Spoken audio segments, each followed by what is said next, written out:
In Jesus' name, may 2019 be that one year that turns everything around for good for all of us. Hello and good morning. You're very welcome to yet another edition of the AM Show. My name is Kojo Yanks and I'm excited to be doing this with you for the very first time in 2019. We all went to bed last year and woke up in a brand new year, a brand new opportunity. The calendar has changed, the date has changed, the year has changed, but some things remain the same, thank God. For example, we're about to bring you the news headlines, followed by the newspaper review. Benedict and the team will bring you sports. Later in the show, we have AM Showbiz for you. So you see, some things will remain comfortably the same, but a lot will change, including you and me. Those health goals that we've all set for ourselves, and I know in 2018 some people had some health challenges. Well, we want that to cease this year. That's going to change. So we're starting the year right with you. We're going to show you what to do to keep your health needs in check this year. You don't want to spend too much money just staying healthy when you can do it our way. So let's talk about that later. Don't miss that conversation with our doctor later. Also today, one of the targets that many people set every year is to save more. Some people want to build, some want a better version of themselves. You know, these new year resolutions, new me resolutions are often not achieved. So how do we ensure that we set goals that we can achieve? How do we get back on track when we go off track? Join us as life coach Doreen Baffo gets us started on a tangent to greater heights. I can't wait. And later on the show, we're going to get you started on a fitness goal-setting agenda. We'll teach you some simple exercises that you can do every day for 365 days, just to keep your health in check. Fitness coach Albert JB and his partners will join us. And through it all, you, our viewers, are priority. So listen, get your questions and your good wishes and New Year wishes ready, because we'll give you time to talk to us. And of course, wish your friends and relatives well. That's all happening this morning on the AM Show, on your AM Show. And then, of course, we'll wrap up with some showbiz news brought to you by Awake Purified Water. So it's looking good, right? Okay, well, let's get started. And as always, we'll start with the message from the morning man. Now, I thought we'll start the year with a story. Once, there was a young boy. Now, he started his entire life on the back foot when he was born prematurely in a bedroom somewhere in Oxfordshire. Oxfordshire, of course, is in England. Now, as a kid, he wasn't very clever. He did very poorly at school. Everyone in his class got by just fine in all the subjects, but this boy just didn't seem able to retain anything in his head long enough to pass an exam. He was always at the bottom of the class, and his heavy stutter and strong lisp didn't help much either. Maths was the worst subject for him.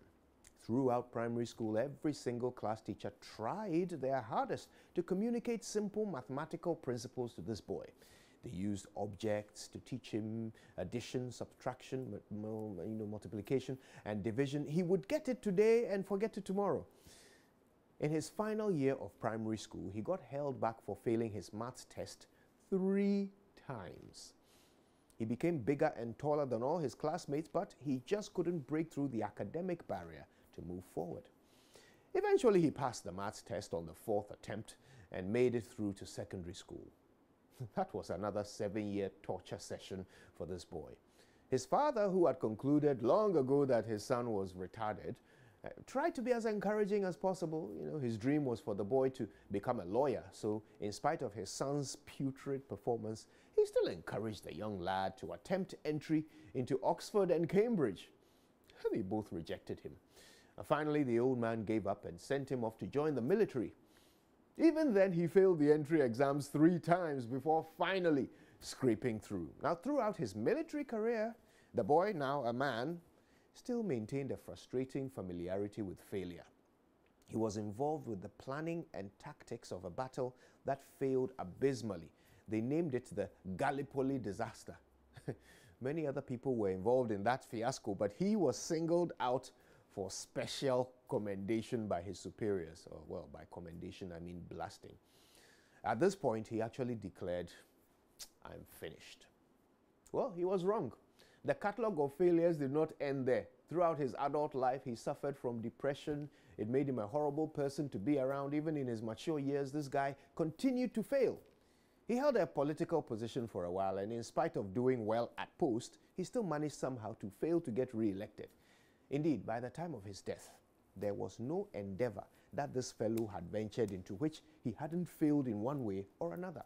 Academics, military, politics, fail, fail, fail. The end. Now you're probably thinking, what a loser, what a failure, what an uninspiring tale of mediocrity. In fact, Kojo, isn't this supposed to be a message of motivation? Why are you telling us a story of such an uninspiring man? Well, what if I told you that after failing the entry exams 3 times, this same guy rose through the military ranks like a foreign minister's temper? What if I told you that in spite of his continuous battle with depression, this young man was an exemplary military officer who led his men to countless victories in battle across Europe, South America, Asia, and Africa? What if I told you that in spite of the Gallipoli disaster, which made him think he was finished, this man continued to get promoted through the military ranks until he retired in the position of First Lord of the Admiralty? What if I told you that as a politician, this man was given appointments by several governments and held numerous posts, including President of the Board of Trade, Home Secretary, Minister of Munitions, Secretary of State for War, Secretary of State for Air, Secretary of State for the Colonies, and Chancellor of the Exchequer? What if I told you that in addition to being a politician, this man was also an accomplished writer who won the Nobel Prize for Literature? What if I told you that he was the first person ever to be made an honorary citizen of the United States? What if I told you that a 2002 opinion poll named the same man the greatest Briton of all time? What if I told you that in spite of his multiple speaking impediments, this man delivered some of the greatest speeches in human history? What if I told you that the sordid tale that I told you of misery, failure, and woe is actually the story of the Right Honorable Sir Winston Leonard Spencer Churchill, KGOMCHTDDLFRSRA, famed Nazi-defeating Prime Minister of Great Britain? And by the way, all those letters are the qualifications that come after his name. Are you inspired now? My dear friends, when you look at your life, what do you see? The failures of your past or the successes of your future? You know, sometimes it's easy to focus on the things that have gone wrong so far. But please, don't conclude your story halfway through. Don't say, I am finished. Don't say, the end. Don't place a full stop where there should be a comma. Don't conclude that this is all there is for your life when your successes are yet to come. If your life is hard now, that's all the more reason why you cannot stop now. As Winston Churchill himself once said, if you are going through hell, keep going. My name is Kojo Yankson, and failure may be part of my story, but never all of it. Good morning, Ghana.